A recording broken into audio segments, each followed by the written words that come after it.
उमरकोट 24 फरवरी बुध का दिन। उसके म्यूज़ियम में मुझे हैरत अंगेज़ मालूमात मिली जो मैं चाहता हूँ कि आपको भी दूँ। ये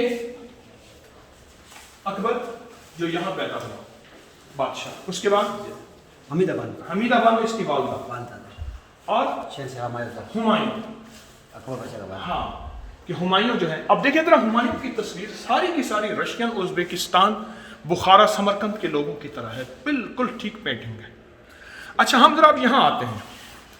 यहाँ जब आते हैं तो ये हम हिस्ट्री देखते हैं।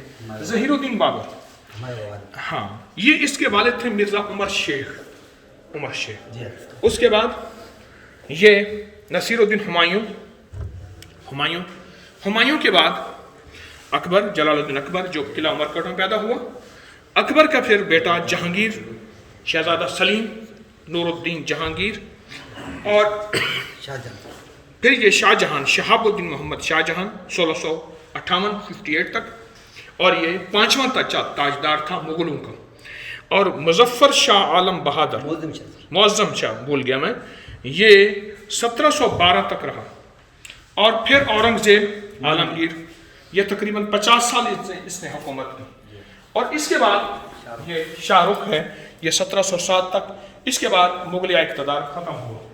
अब ये कुछ मखतूतात हैं कलमी, अकबरनामा है, तारीख़ अकबराबाद है, तोहफ़ा शेर भाई, ये हाथ की लिखी हुई।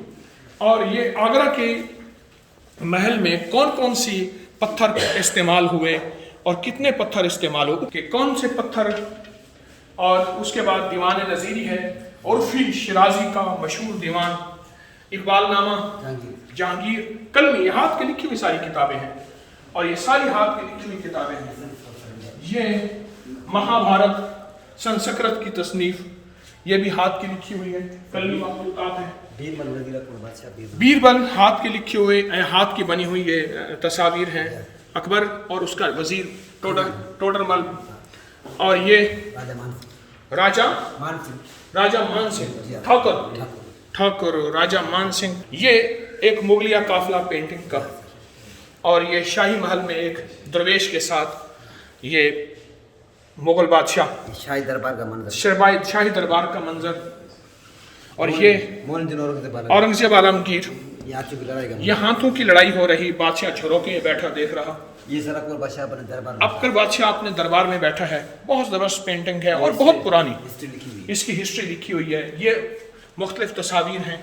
और यहाँ बादशाहों के ये सिक्के हैं, और साथ ये ऑर्डर हैं, क्या फरामीन हैं जो बादशाह की स्टैम्प के साथ चलते थे, कि किसको कितनी जागीर दी, किससे हुक्म ले लिया, किससे इक़्तिदार वापस किया।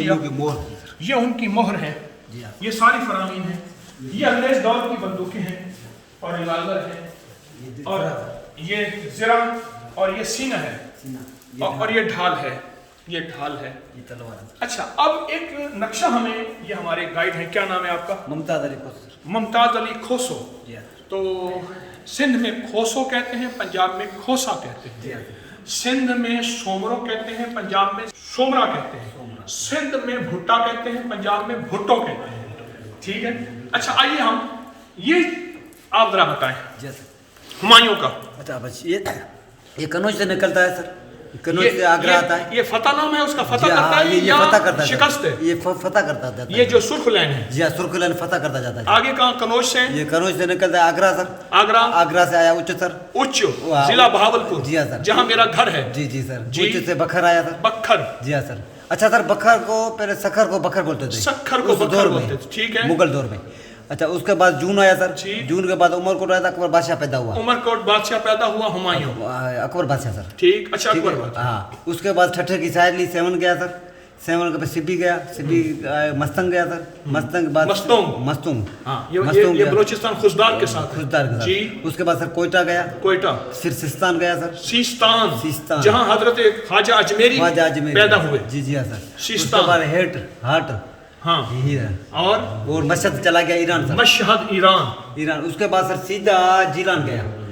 हजरत गिलानी पीर शेख अब्दुल कादिर जिलानी। उसके बाद कज़विन से शिकस्त मिलती है इसको, शेरशाह सूरी ने शिकस्त दी इसको। फिर ये हरी लकीर से वापस आता है मशहद सर। जी हाँ सर, मशहद के बाद सिस्तान आता है, सिस्तान के बाद सर कंधार आता है, शिकस्त के बाद शिकस्त के बाद फिर कंधार आता है, कंधार के बाद कबूल, कबूल के बाद जलालाबाद, जलालाबाद के बाद पेशावर, पेशावर के बाद लाहौर, लाहौर के बाद दिल्ली, दिल्ली इनका वतन है सर। ये कबूल खाना हमने ख्वारिज़म शाही में देखा था, ख्वारिज़म खीवा में मैंने उज़्बेकिस्तान में कबूल खाना देखा था। तो ये कबूल खाना वही है जो कि इस बादशाह का वहाँ क़याम रहा, वो कबूल और कबूल खाना है। ये थोड़ी सी तारीख थी जो मैंने किला उमरकोट की आपको बयान की है। इंशाअल्लाह हम अगली बात फिर करेंगे। अस्सलाम वालेकुम।